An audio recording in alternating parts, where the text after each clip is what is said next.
Não tenho palavras para agradecer tua bondade.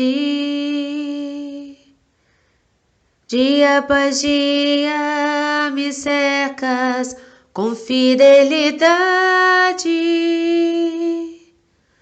Nunca me deixes esquecer que tudo que tenho,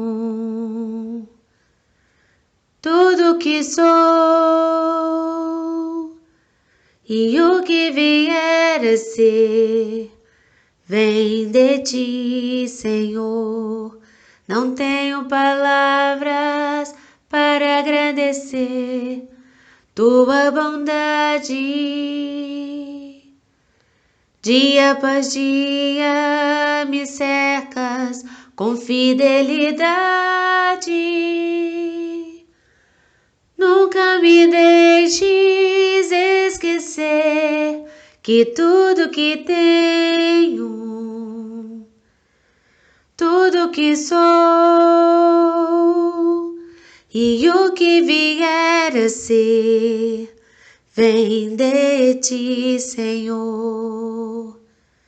Dependo de ti, preciso de ti.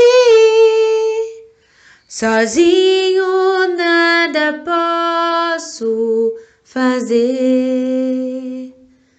Descanso em ti, espero em ti. Sozinho nada posso fazer. Nunca me deixes esquecer que tudo que tenho, tudo que sou e o que vier a ser, vem de ti, Senhor. Querido Pai Celestial, de amor e bondade, que a Tua bênção e proteção nos envolva, trazendo alívio, bem-estar, esperança em dias melhores sempre, que possa envolver a todos que estão responsáveis pelo estudo da noite de hoje, que sejam intuídos a falar sobre os ensinamentos do nosso Mestre Jesus, que possamos estar com os nossos pensamentos vigilantes para receber do nosso querido mentor Paulo de Tarso e dos nossos irmãos, trabalhadores da seara de Jesus, os conselhos, as intuições e as vibrações positivas de amor, fé, esperança e alívio para as dores e preocupações. Que possamos orar, confiar e aguardar. Jesus sempre ouve os nossos clamores, pedidos e agradecimentos. Que possamos exalar otimismo, que possamos, no decorrer de nossos dias, nos manter com o pensamento da positividade, que possamos manter em nossos pensamentos as bênçãos que Jesus nos emite. Sabemos o quanto é importante estarmos conectados com esses sentimentos para atrair só coisas boas. Sabemos que Jesus tudo pode, mas que precisamos aprender a ajudar. A ajuda que tanto recebemos. Jesus, seja sempre o nosso mestre e guia. Querido Jesus, queremos aproveitar que estamos reunidos e te pedir que, se possível, possa manipular, Senhor, as energias e que as vibrações positivas possam ser levadas a todos os nossos irmãos que necessitam nesse momento de muito amor e carinho e compreensão. Que a tua paz e o teu amor, Senhor, esteja e permaneça conosco. Que assim seja. Boa noite, meus irmãos. A nossa leitura dessa noite está em 1 Pedro, capítulo 4, versículo 12 ao 14. Amados, não estranheis a ardente prova que vem sobre vós para vos tentar, como se coisa estranha vos acontecesse. Mas alegrai-vos no fato de serdes participantes das aflições de Cristo, para que também, na revelação da sua glória, vos regozijeis e alegreis. Se pelo nome de Cristo sois vituperados, bem-aventurados sois, porque sobre vós repousa o Espírito da glória de Deus. Que assim seja. Que possamos, receber as bênçãos, vindas do alto, que sejamos sintonizados com a paz, com o amor, e que não nos alarmemos, com as provas, com as dificuldades de cada dia. Sabemos que não estamos sós, que o Senhor está junto de nós, os amigos espirituais nos acompanhando e nos ajudando a vencer essas dificuldades, para que saiamos dessa encarnação melhores. Nós hoje estaremos dando continuidade, como toda quarta-feira, nós estudamos o Evangelho segundo o Espiritismo, e hoje nós estaremos dando continuidade ao capítulo 11, cujo título é Amar o Próximo como a Si Mesmo. Os tópicos estudados nesse capítulo é o mandamento maior, fazermos aos outros o que queiramos que os outros nos façam, parábola dos credores e dos devedores, dai a César o que é de César, e as instruções dos Espíritos sobre a lei de amor, o egoísmo, a fé e a caridade para com os criminosos, e uma pergunta, feita por Kardec, deve-se expor a vida por um malfeitor? Então, esse capítulo, nós já iniciamos o estudo anteriormente. Eu tinha parado nas instruções dos Espíritos, na terceira instrução. Eu vou dar fazer um breve resumo do que nós vimos, até para poder depois estar dando continuidade. Então, esse capítulo se inicia com uma passagem de Mateus, capítulo 22, versículos de 34 a 40, onde é perguntado a Jesus qual é o maior mandamento. E ele responde: amarás o Senhor teu Deus de todo o teu coração, de toda a tua alma e de todo o teu espírito. Este é o maior e o primeiro mandamento. E aqui tens o segundo semelhante a este: amarás o teu próximo como a ti mesmo.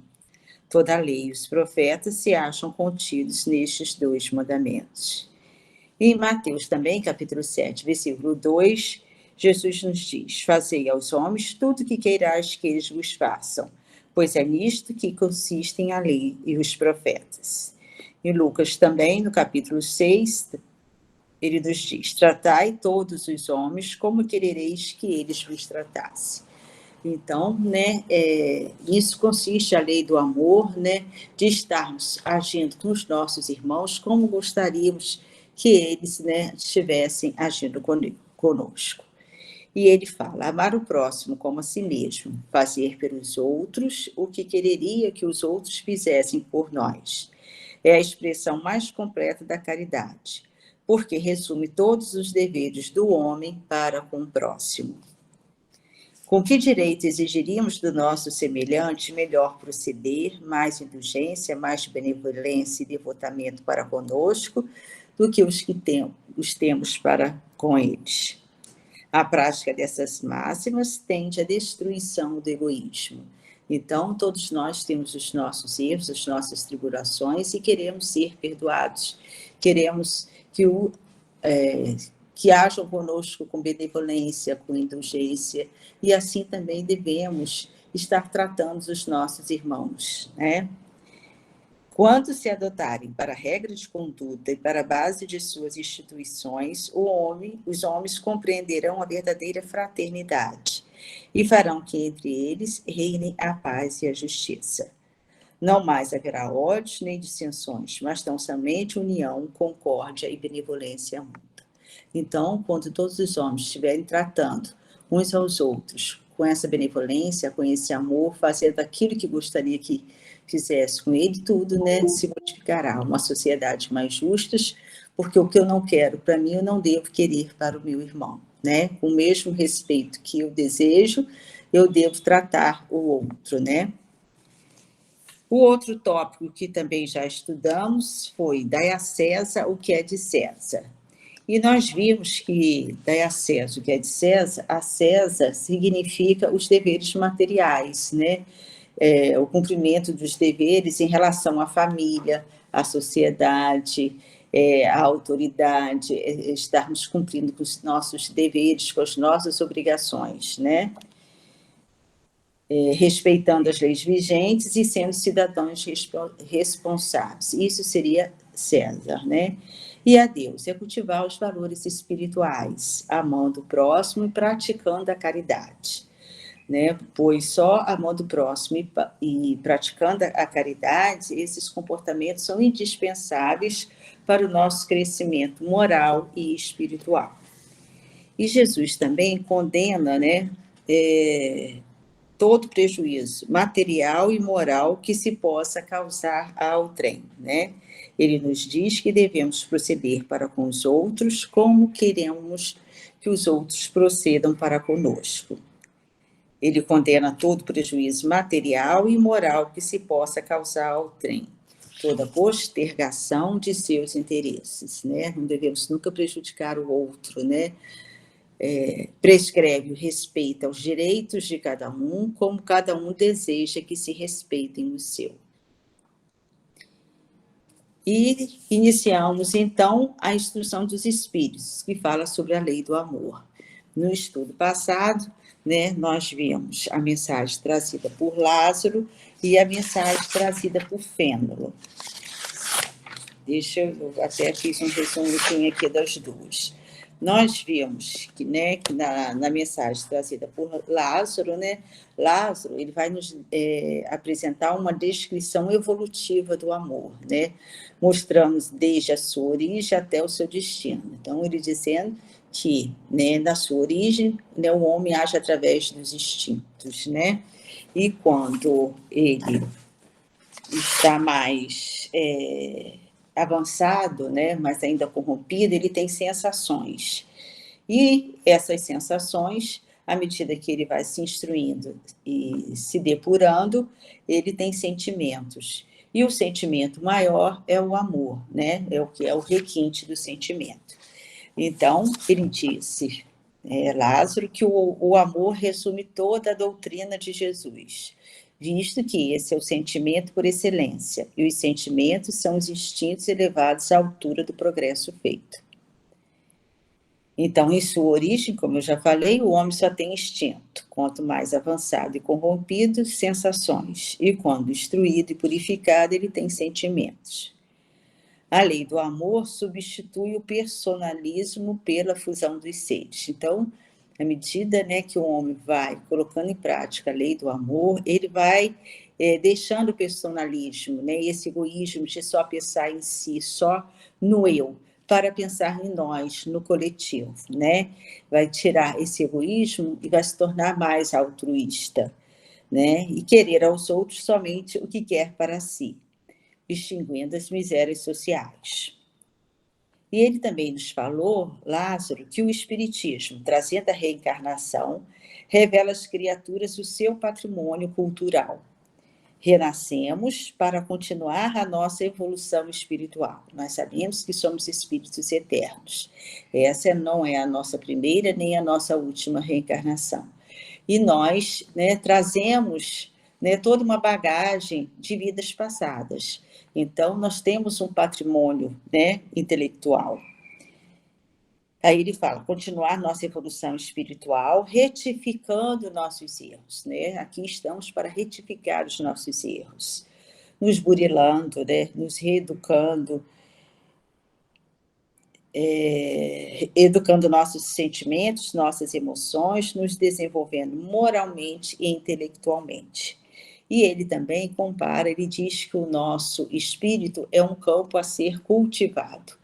Ou seja, temos que tirar, né, as ervas daninhas, que são o orgulho, o egoísmo, a vaidade, a presunção, e substituir, né, pelos sentimentos de amor, de paz, de perdão, de reconciliação, de fraternidade, de humildade, né? Que o egoísta nunca vai ser uma pessoa humilde, né? E ele nos diz que toda riqueza futura depende do labor atual, né? Depende da nossa, como estamos agindo, né, no presente, para que a gente possa estar se desenvolvendo. E Fênelon, mensagem de Fênelon, ele nos diz que o amor é de essência divina. E todos temos, no fundo do nosso coração, a centelha desse fogo sagrado. Então, todos nós, né, temos a centelha divina dentro de nós. O mais vil dos homens, como ele fala, né, o mais abjeto e criminoso, todo mundo, né, todos, né, trazem essa capacidade de amar, né? E nada pode sufocar essa centelha divina, esse germe. Ele pode ficar lá adormecido, mas ele está lá, né? E esse germe se desenvolve e cresce com a moralidade e a inteligência, tornando-se fonte de virtudes que geram afeições sinceras e duráveis. E ele nos diz também, Fênelon, que para praticarmos a lei de amor, tal como Deus o entende, necessário se faz amar a todos os nossos irmãos indistintamente, né? E aí também nos diz que nos mundos superiores o amor recíproco é que harmoniza e dirige os espíritos adiantados que os habitam. E a Terra, prestes ao progresso, verá seus habitantes em virtude da transformação social, porque passará a praticar essa lei, reflexo da divindade.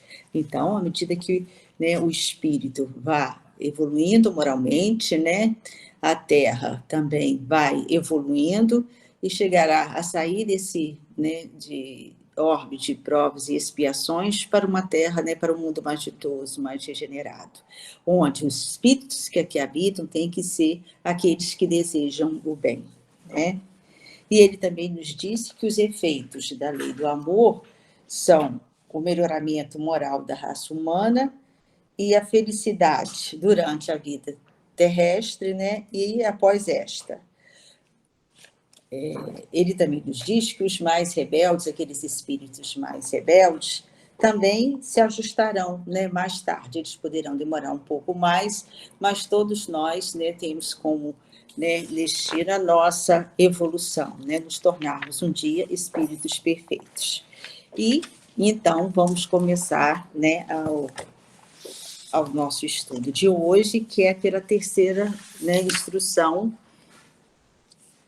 da Lei do Amor, que é a mensagem trazida por Sanson, ex-membro da Sociedade Espírita de Paris.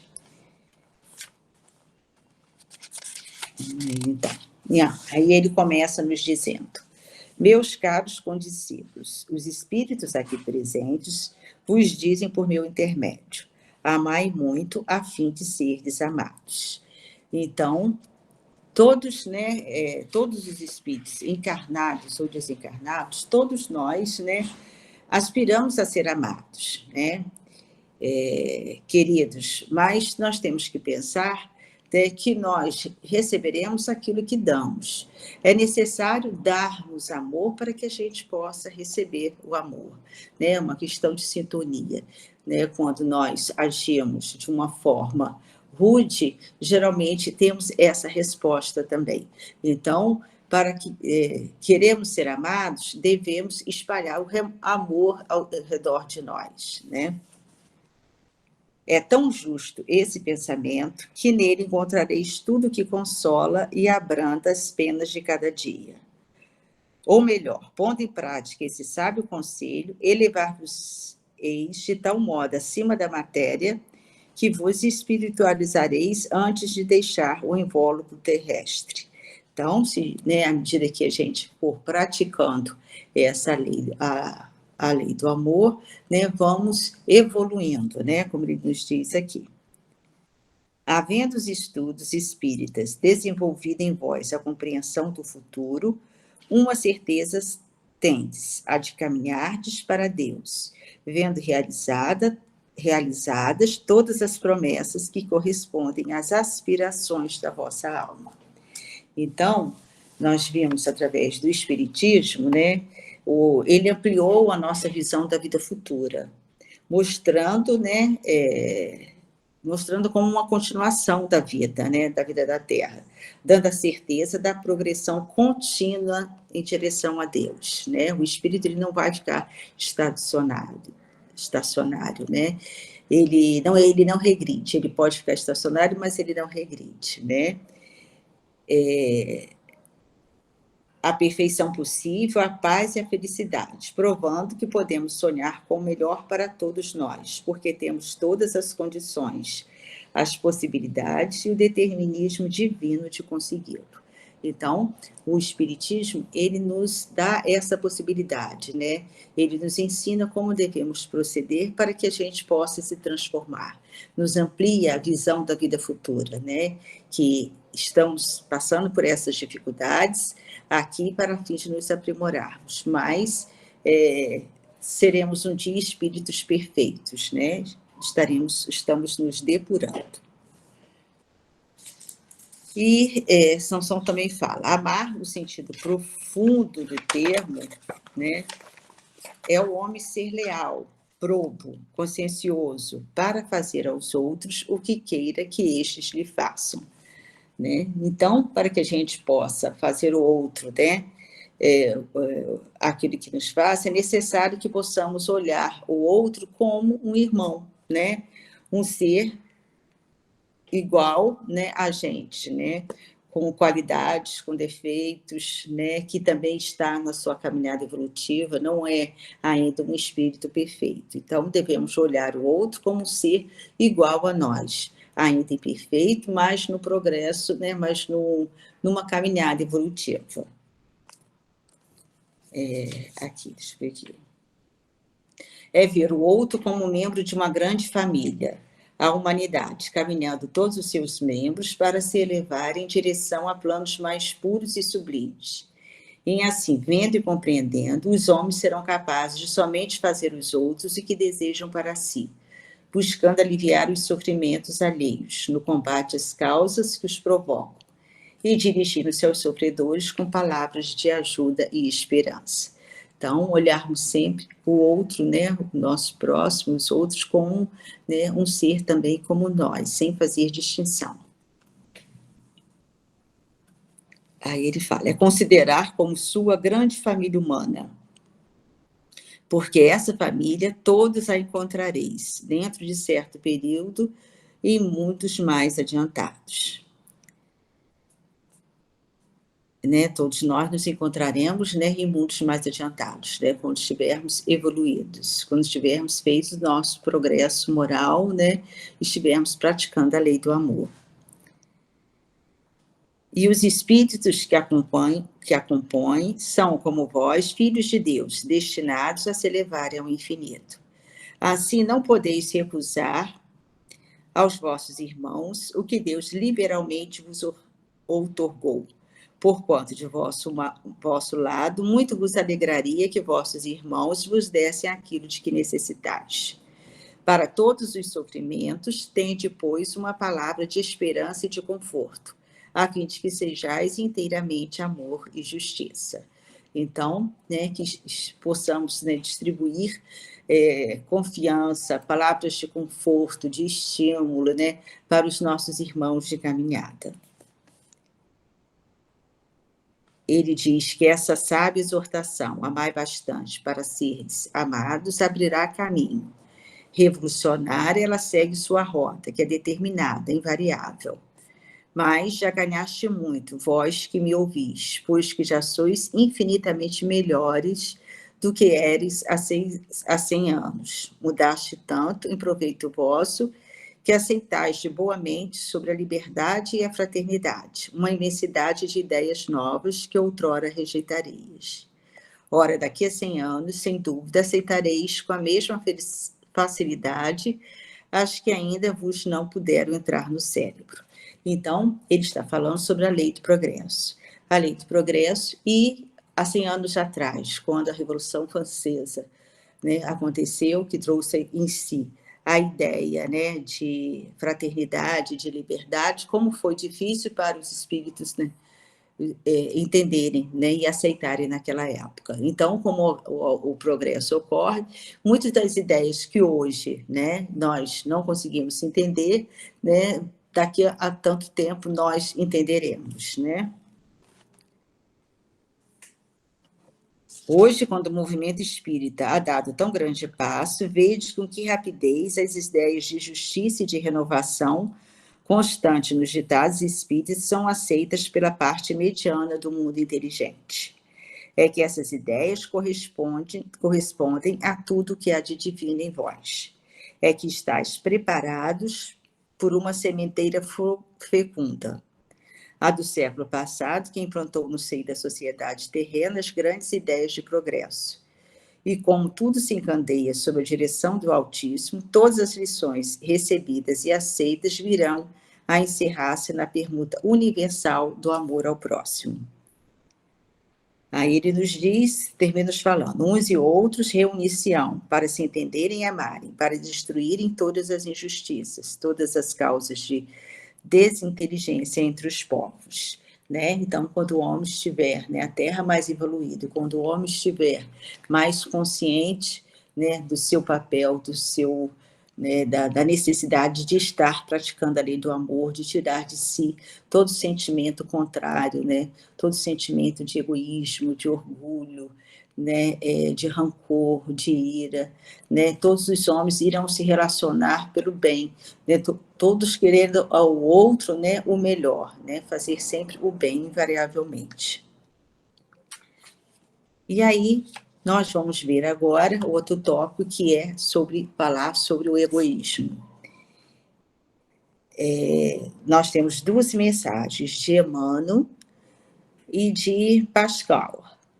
Todos, Emmanuel, em Paris, 1861, né, que vai nos falar sobre o egoísmo. E nós temos, no Livro dos Espíritos, na questão 913, ela nos fala sobre o egoísmo, né? Que o egoísmo é um dos vícios, né, que o homem possui, né, que está enraizado, que impede o nosso desenvolvimento, que impede o desenvolvimento da Terra, que impede o desenvolvimento do homem, né? Ele faz com que o homem se ache melhor, né, do que o outro, né, que mais possuidor, né? Até quando eu procurei a definição de egoísmo no Evangelho, no dicionário fala falta de altruísmo, apego excessivo aos próprios interesses, comportamento da pessoa que não tem em consideração os interesses dos outros, né? Não leva em consideração os interesses do outro, só os seus interesses. É a presunção, a arrogância, a altivez, suposição de que é melhor do que o outro, né? É uma tendência a excluir os outros, tornando-se a única referência sobre tudo. Tendência individual de ter em conta os próprios interesses, em detrimento da submissão aos compromissos morais com os demais. Então, na questão 913, né, Kardec pergunta aos espíritos, dentre os vícios, qual o que se pode qual o que se pode considerar radical? Aí os espíritos respondem: temos dito muitas vezes, o egoísmo. Daí deriva todo o mal. Estudai todos os vícios e vereis que no fundo de todos há egoísmo. Então, todos, né, derivam do egoísmo, tem a sua raiz, né, todos os outros vícios têm a sua raiz no egoísmo. Por mais que lhes deis combate, não chegareis a extirpá-los, enquanto não atacardes o mal pela raiz, enquanto não lhe houverdes destruído a causa. Tendam, pois, todos os esforços para esse efeito, porquanto aí é que está a verdadeira chaga da sociedade. Quem quiser, desde esta vida, ir aproximando-se da perfeição moral, deve expurgar o seu coração de todo sentimento de egoísmo, visto ser o egoísmo incompatível com a justiça, o amor e a caridade. Ele neutraliza todas as outras qualidades. Então, né, que possamos estarmos, né, conscientes, fazer uma análise de nós mesmos, né, nos autoconhecermos, né, estarmos orando e vigiando nossa forma de proceder, né, os nossos sentimentos, porque todos nós somos um pouco egoístas, né, uns mais, outros menos, mas o egoísmo ainda é muito presente no mundo de hoje, né, e temos que observar, né, em nós, para que nós possamos fazer a nossa reforma íntima, para que possamos estar atacando, né, tirando de nós esse sentimento. Na questão 914, Kardec pergunta: fundando-se o egoísmo no sentimento do interesse pessoal, bem difícil parece extirpá-lo inteiramente do coração humano. Chegar-se-á a consegui-lo? Então, chegará um dia em que, né, conseguirá extinguir, né, o egoísmo? E os espíritos respondem: à medida que os homens se instruem acerca das coisas espirituais, menor valor dão às coisas materiais. Depois, necessário é que se reforme as instituições humanas que o entretêm e excitam. Isso depende da educação. Então, também é necessário que mude a sociedade, né? A educação. Na 915, por ser inerente à espécie humana, o egoísmo não constituirá sempre um obstáculo ao reinado do bem absoluto na Terra? Teremos que conviver sempre, né, com o egoísmo? Aí ele responde: é exato que no egoísmo tendes o vosso maior mal, porém ele se prende à inferioridade dos espíritos encarnados na Terra, e não à humanidade mesmo, né? Então, o egoísmo é consequência, né, inerente ao espírito imperfeito, encarnado aqui na Terra ainda, né, a sua inferioridade. Ora, depurando-se por encarnações sucessivas, os espíritos se despojam do egoísmo, como de suas outras impurezas. Não existirá na Terra nenhum homem isento de egoísmo e praticante da caridade? Ele pergunta. Né? Não existirá na Terra nenhum homem isento de egoísmo e praticante da caridade? Aí ele responde: há muito mais homens assim do que supões. Apenas não os conheceis, porque a virtude foge à viva claridade do dia. Desde que haja um, por que não haverá 10? Havendo 10, por que não haverá 1000 e assim por diante? Então, nós vemos ainda na nossa sociedade, né, a propaganda, né, maciça do mal, né? O bem, ele anda, né, escondido, né? Nem sempre se falam sobre, né, sobre a caridade, sobre os valores, né? Se propaga muito mais as más notícias, né? E na questão 917, ele pergunta: qual o meio de destruir-se o egoísmo? De todas as imperfeições humanas, o egoísmo é a mais difícil de desenraizar-se, porque deriva da influência da matéria, influência que o homem, ainda muito próximo de sua origem, ou seja, ainda muito próximo de seus instintos, né, do seu instinto de conservação também, não pôde libertar-se, e para cujo entretenimento tudo concorre, suas leis, sua organização social, sua educação. O egoísmo se enfraquecerá à proporção que a vida moral for predominando sobre a vida material, e, sobretudo, com a compreensão que o Espiritismo vos faculta de vosso estado futuro, real e não desfigurado por ficções alegóricas. Quando bem compreendido, se houver identificado com os costumes e as crenças, o Espiritismo transformará os hábitos, os usos, as relações sociais. O egoísmo assenta na importância da personalidade, do ego, né? Ora, o Espiritismo, bem compreendido, repito, mostra as coisas de tão alto que o sentimento da personalidade desaparece, de certo modo, diante da imensidade. Destruindo essa importância, ou pelo menos reduzindo as suas legítimas proporções, ele necessariamente combate o egoísmo.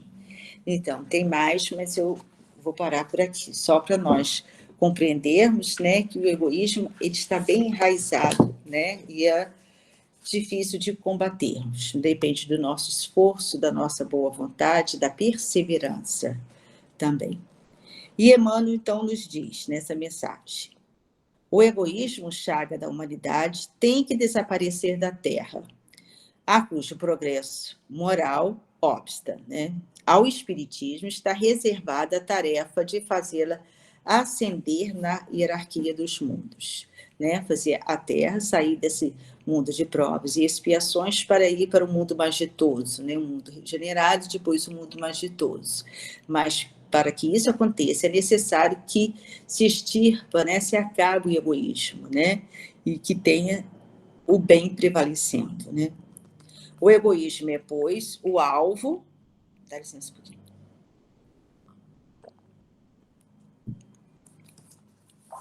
O egoísmo é, pois, o alvo para o qual todos os verdadeiros crentes devem apontar suas armas, dirigir suas forças, sua coragem.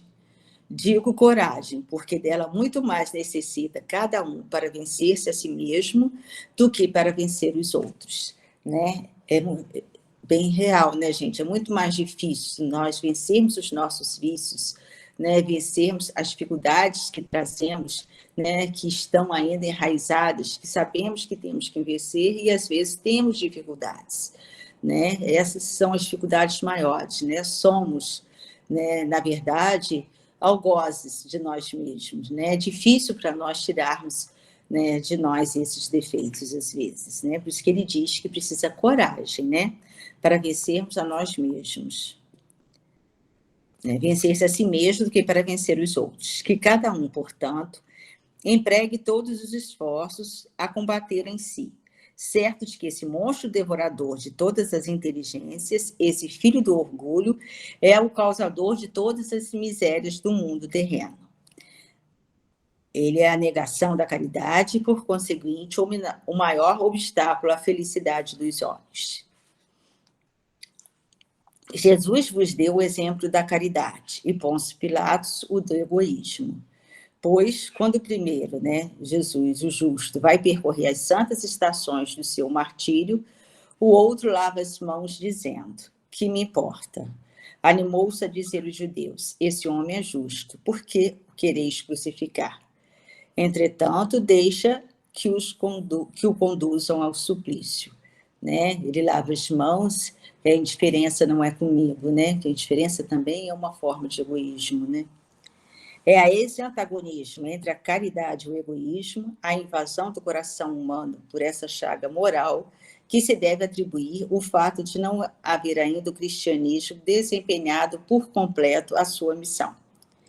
Cabem a vós, novos apóstolos da fé, que os espíritos superiores esclarecem o encargo e o dever de extirpar esse mal, a fim de dar ao cristianismo toda a sua força e desobstruir o caminho dos pedrouços que lhe embaraçam a marcha.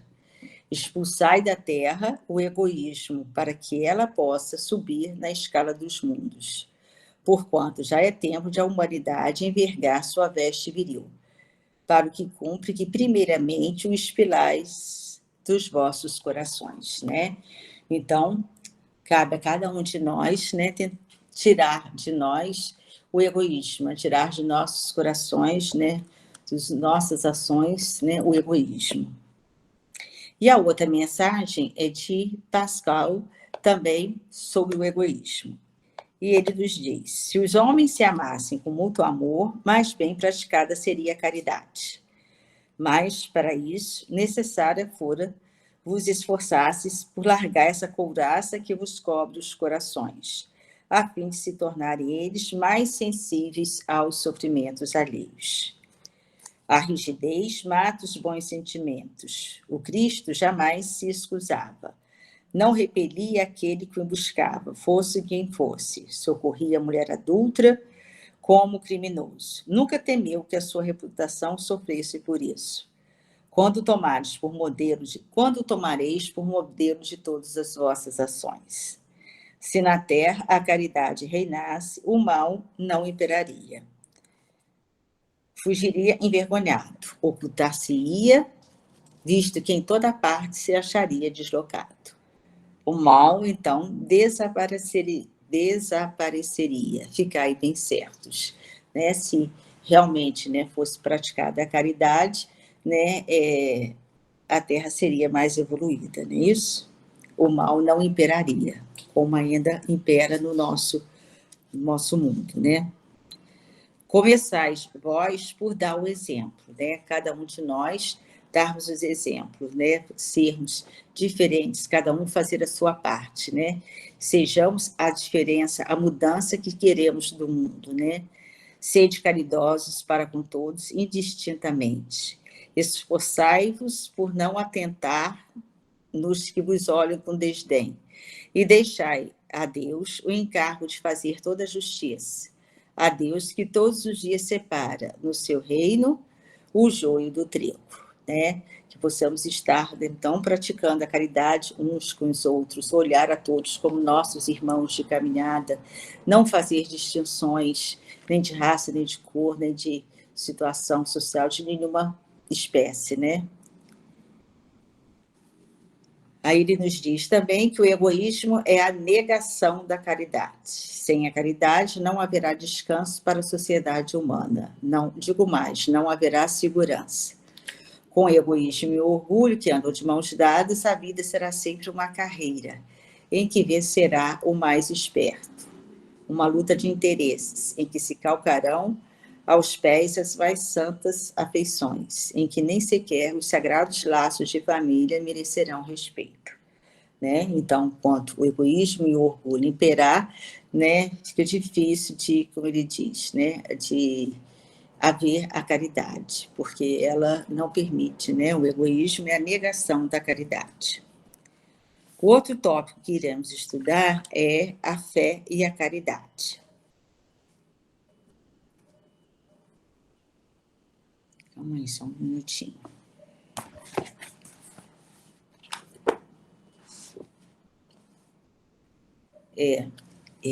Na questão 886 do Livro dos Espíritos, que vai falar sobre caridade e amor ao próximo, Kardec pergunta: qual o verdadeiro sentido da palavra caridade? Como a entendia Jesus? Né?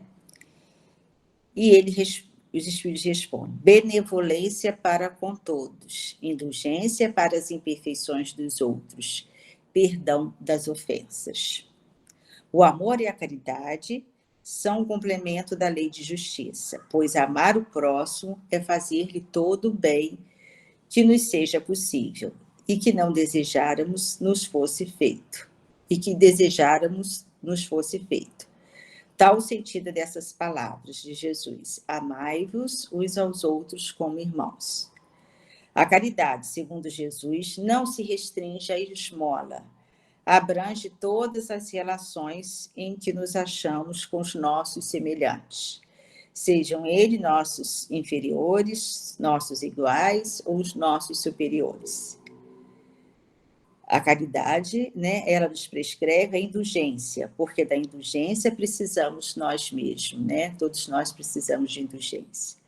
E nos proíbe que humilhemos os desafortunados, contrariamente ao que se costuma fazer.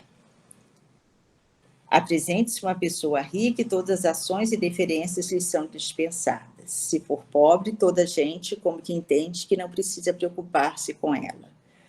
No entanto, quanto mais lastimosa seja a sua posição, tanto mais cuidado devemos pôr-lhe não lhe aumentarmos o infortúnio pela humilhação.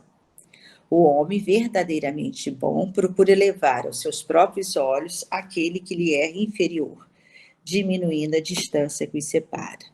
Então, a verdadeira caridade, ele nos diz, é benevolência para com todos, indulgência para as imperfeições dos outros, perdão das ofensas.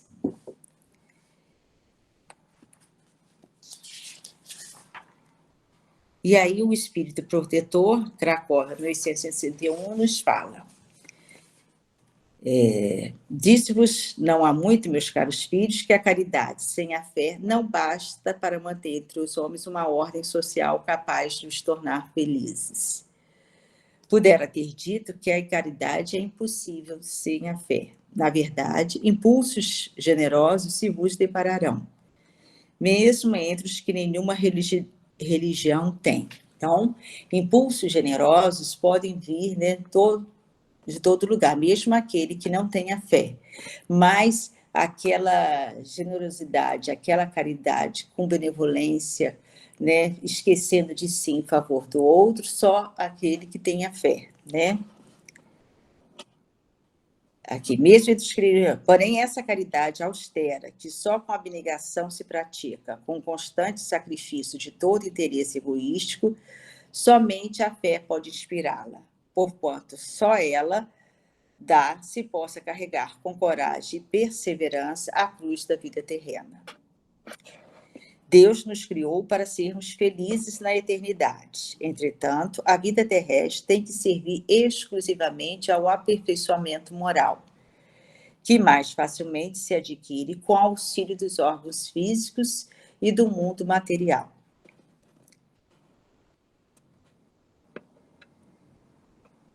Aí ele também nos fala: tereis, contudo, razão se afirmardes que a felicidade se acha destinada ao homem neste mundo, desde que ele a procure não nos gozos materiais, sim no bem. A história da cristandade fala de mártires que se encaminhavam alegres para o suplício, isso no passado, né, gente? Hoje, na vossa sociedade, para serdes cristãos, não se faz necessário nem o holocausto do martírio, nem o sacrifício da vida, mas única e exclusivamente o sacrifício do vosso egoísmo, do vosso orgulho e da vossa vaidade. Triunfareis se a caridade vos inspirar e vos sustentar a fé. E o outro tópico agora que estamos estudando, no item 14, é caridade para com os criminosos, né? A verdadeira caridade constitui um dos mais sublimes ensinamentos que Deus deu ao mundo. Completa fraternidade deve existir entre os verdadeiros seguidores da sua doutrina. Deveis amar os desgraçados, os criminosos, como criaturas que são de Deus, às quais o perdão e a misericórdia serão concedidos, se arrependerem, como também a vós, pelas faltas que cometeis contra a sua lei. Considerais que sois mais repreensíveis, mais culpados do que aqueles a quem negardes perdão e comiseração, pois as mais das vezes eles não conhecem Deus como conheceis, e muito menos lhe será pedido do que a vós. Então, ele nos diz que devemos amar a todos esses nossos irmãos, devemos amar indistintamente.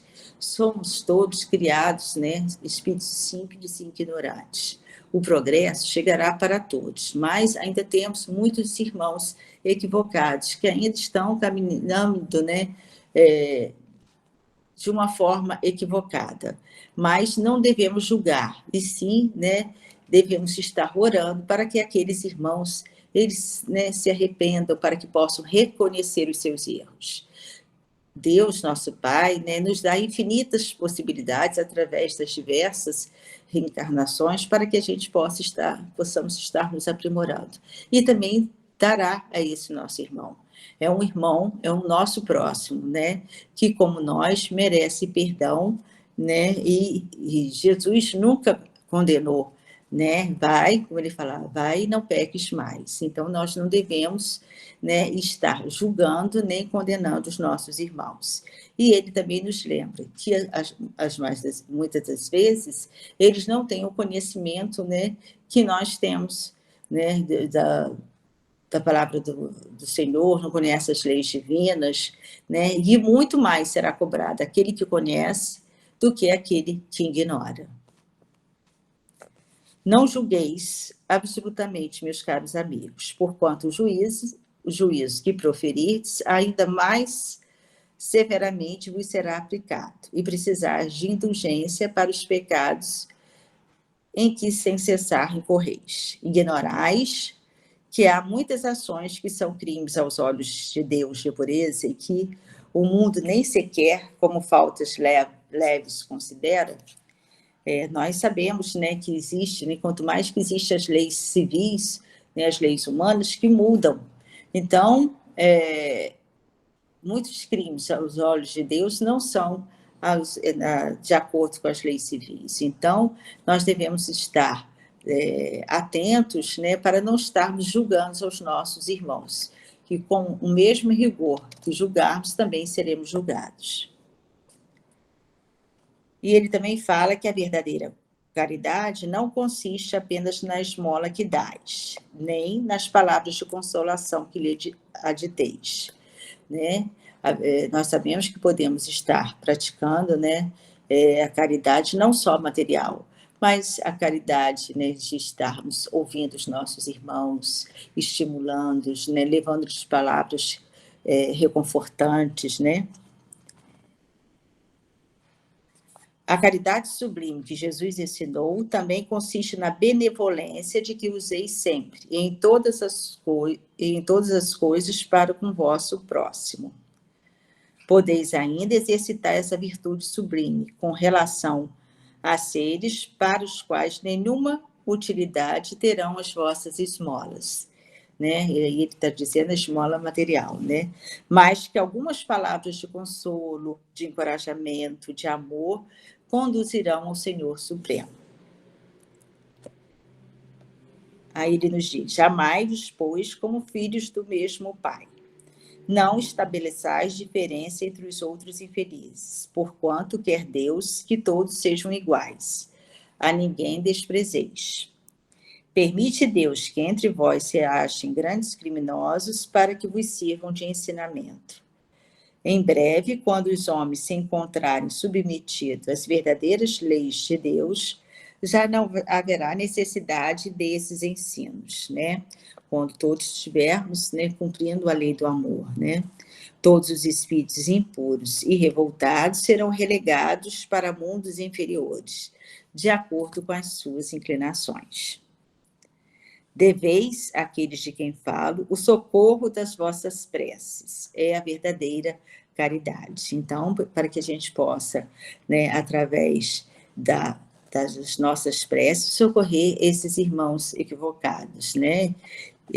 Os espíritos impuros e revoltados, que serão relegados, né, para, né, para mundos inferiores, porque a Terra, ela, né, já no mundo, né, considerado como um mundo mais ditoso, como mais regenerada, não comportará aqui o mal dessa forma, o egoísmo, né, e sim o bem.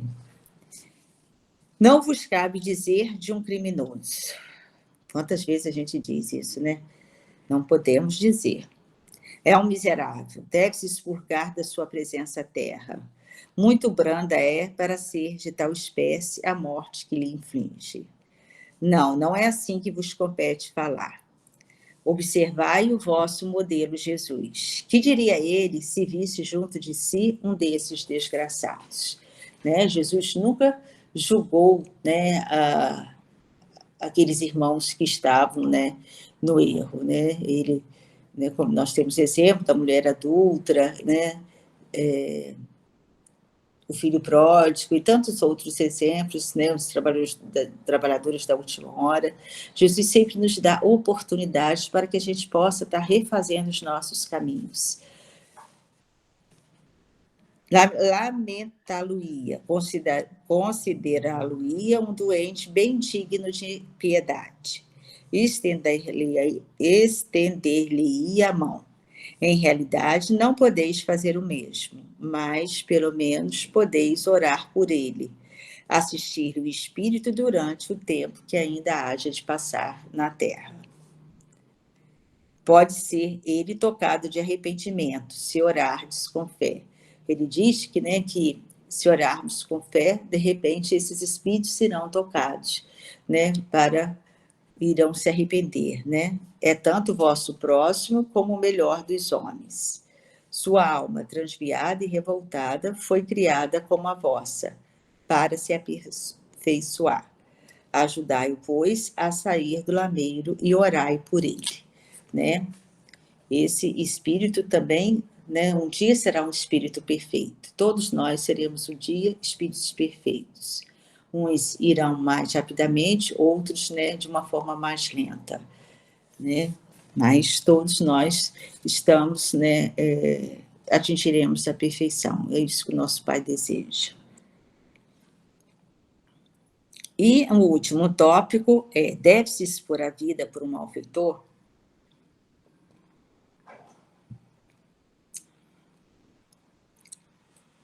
Acha-se em perigo de morte um homem. Para o salvar, tem um outro que expor a vida. Sabe-se, porém, que aquele é um malfeitor e que, se escapar, poderá cometer novos crimes. Deus, não obstante, o segundo deve, Aí ele pergunta: deve, não obstante, o segundo arriscar-se para o salvar? Então deve, um homem de bem arriscar-se para salvar um criminoso, E aí o Espírito responde: questão muito grave é esta, e que naturalmente se pode apresentar ao Espírito. Responderei na conformidade de meu adiantamento moral. Pois o que se trata é de se saber se deve expor a vida, mesmo por um malfeitor, O devotamento é cego, socorre-se um inimigo. Deve-se, portanto, socorrer o inimigo da sociedade. Há um malfeitor, em suma. Julgais que será somente a morte que, em tal caso, se corre a arrancar o desgraçado?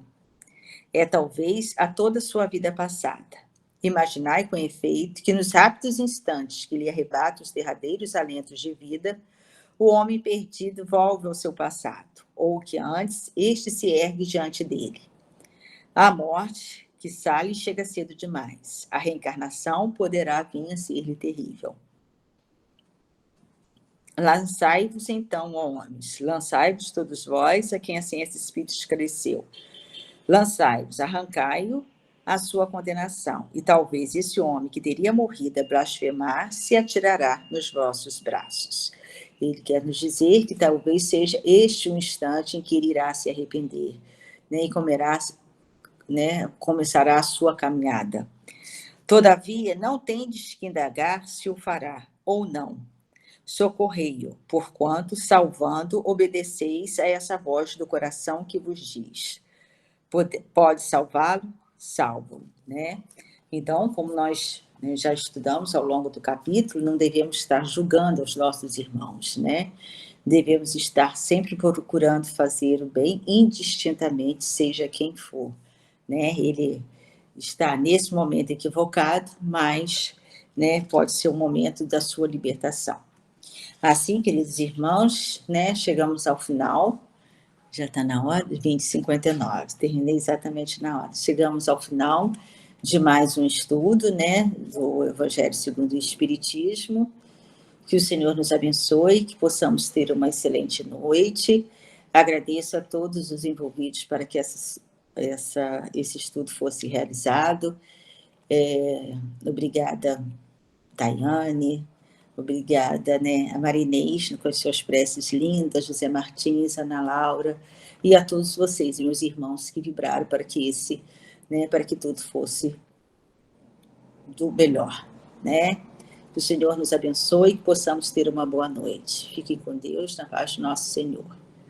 Vou chamar agora o nosso hino e depois a nossa prece. Obrigada a todos. Vaso escolhido, eu sou teu.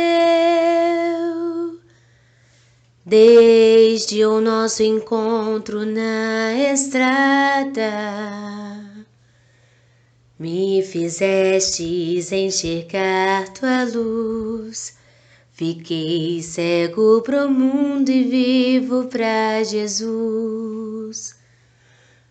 Ressuscitei teu evangelho, doce alimento pros cristãos. Caminhei, levei teu ministério, que é luz em meio à escuridão. Prego amor, a tua verdade, serás restaurado quem vive da fé. Seja o homem novo, esperança em oração. Cristo tem todo o poder, alegrará teu coração. Prego amor, a tua verdade, serás restaurado quem vive da fé. Seja o homem novo, esperança em oração. Cristo tem todo o poder, alegrará teu coração.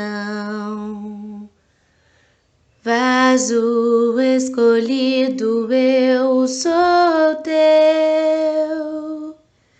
Desde o nosso encontro na estrada, me fizestes enxergar tua luz. Fiquei cego pro mundo e vivo pra Jesus. E assim, querido Mestre e amigo Jesus, nós te agradecemos, Senhor, de todo o nosso coração, a oportunidade maravilhosa de estar nesse convívio espiritual e virtual que estamos tendo. Esses encontros nos ampara e nos fortalece e nos faz, Senhor, refletir sobre o que a gente ouve nos estudos que têm acontecido. Sabemos que viemos com um grande propósito nessa encarnação. E como a doutrina espírita nos ajuda a melhorar nossa conduta, a nos vigiar. Na vida, Senhor, todos somos semeadores. Não temos como fugir disso. Que sejamos semeadores do bem, que possamos semear flores e descobrir no desabrochar as belezas, os perfumes, que não permitamos mais semear espinhos, trazer discórdias, desentendimentos, pois esse sabemos que fere e maltrata, e tem a lei de ação e reação, que tudo aquilo que fazemos, o universo dá um jeito de chegar até nós. Ajude-nos, Senhor, a sempre ter esses pensamentos e as melhores atitudes. De todos aqueles que chegarem até nós, que eles possam sair melhor do que quando chegaram. Sabemos que cada um está num grau de amadurecimento, que respeitemos uns aos outros, sabendo lidar com as diferenças, para que no futuro, Senhor, estejamos todos unidos com os mesmos ideais. Que nessa noite, Senhor, enquanto o nosso corpo estiver descansando, o nosso espírito possa ser útil de alguma forma a algum de nossos irmãos ou até nós próprios, Senhor. A tua paz e o teu amor seja sempre o nosso escudo. Muito obrigada por tudo. Que assim seja.